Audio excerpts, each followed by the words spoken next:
Welcome back. This is episode 238. I hope your 2025 is still off to a great start.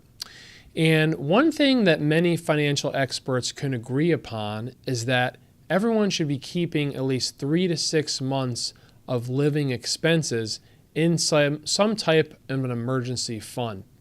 However, it's not always easy to do, and many studies find that pre-retirees don't have that amount saved in non-retirement accounts.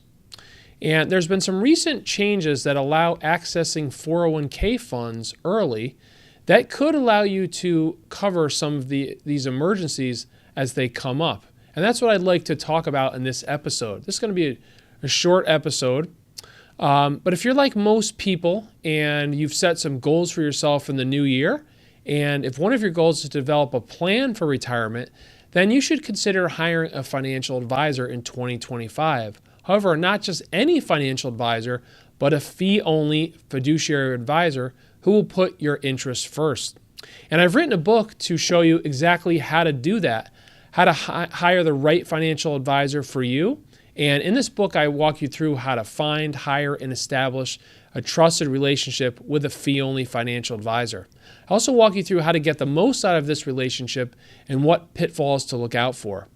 And I'm currently giving away the full electronic version of my book for free. That's right, for free. All you need to do is head over to retirewithryan.com, click on download a free copy of my book, enter your name and email address, and you'll receive the free copy. You're always available to buy a full hardcover version if you so choose. That's available on Amazon, but you can download the electronic version for free.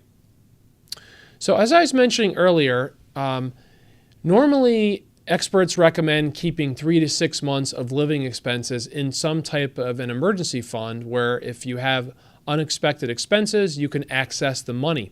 And what a lot of people have been doing recently is saving most of their money inside their retirement accounts, which is great, but a lot of people don't have 3 to 6 months of living expenses in a non-retirement account. So that presents problems because normally to access money in a retirement account, you need to reach age 59 and a half. So what happens if you're not yet 59 and a half? That could trigger some penalties if you have to take your money out from retirement accounts before that point. So normally there is a 10% penalty on top of any taxes that you would owe if you take money out of a retirement account before age 59 and a half. However, a new IRS rule allows retirement plan owners to withdraw up to $1,000 penalty-free for personal or family emergencies. Now, you might be wondering, what is the definition of an emergency? Well, the IRS leaves that up to you. You'd be filling out paperwork attesting that this was an emergency, but the IRS is leaving this up to you. So you're on the honor system here, and there are some requirements with this. One is that you can only take one distribution in a calendar year for an emergency, and you can't take another one for at least 3 years unless you pay back the first one. So obviously these limits are designed to help you protect your retirement nest egg because these retirement accounts are for retirement and they should be invested for the long term. And you're supposed to be leaving it in there for a while so that you're getting compound interest. So what is one of the drawbacks of doing this? Well, obviously, anytime you take out your retirement accounts early, you're costing yourself growth on that money, costing yourself compound interest. The longer you can let your money grow, the more it's going to accumulate, and your contributions will start to snowball and grow on themselves. However, taking $1,000 out of your retirement account is probably not going to make or break your retirement. So it is a low amount, and however, it is available to you if you are in a jam and you don't have other means available to you. Now, I would definitely work on building up your emergency fund if you don't have one in place for reasons like this. $1,000 is a very low amount. That's not going to cover a whole lot. That might cover an emergency repair on your car or an emergency heating repair. But that $1,000 is not going to cover you putting a whole new heating system in because your heating system went this winter. Or if your air conditioner goes in the summer, those expenses are going to be costing you thousands of dollars, probably $5, $6, $7, maybe even $10,000 to put in a new heating system, to put a new air conditioner in, or God forbid you need a new roof. Depending on the size of your house, that could be $10,000, $15,000 for a new roof, maybe even more. So if you don't have an emergency fund already set up, I strongly encourage you to start building one up.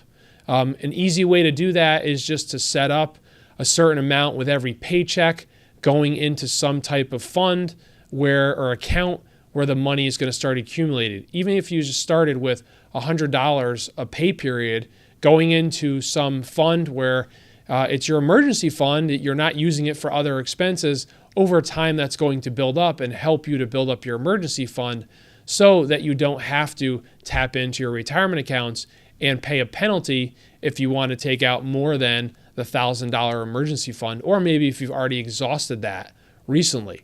Now, I always recommend anytime you have money that is not invested in the stock market or the bond market, that you have it earning some type of interest.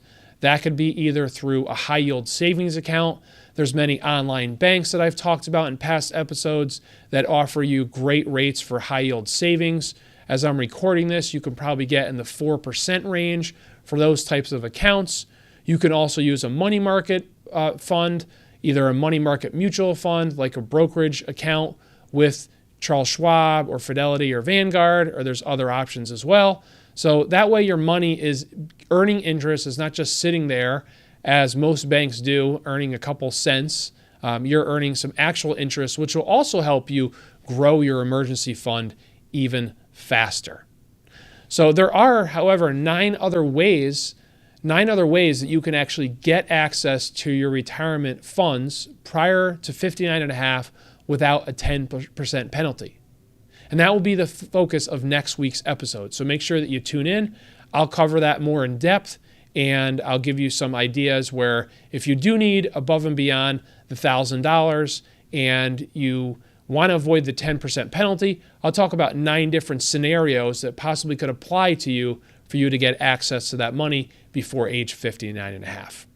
And as a reminder, if you haven't downloaded a new copy of my book, please do so by heading over to retirewithryan.com and clicking on download a free electronic version of my book. Or if you want to purchase it, have a physical copy, you can also find that information there too. Hope you have a great week, and I look forward to talking with you next Tuesday. Take care.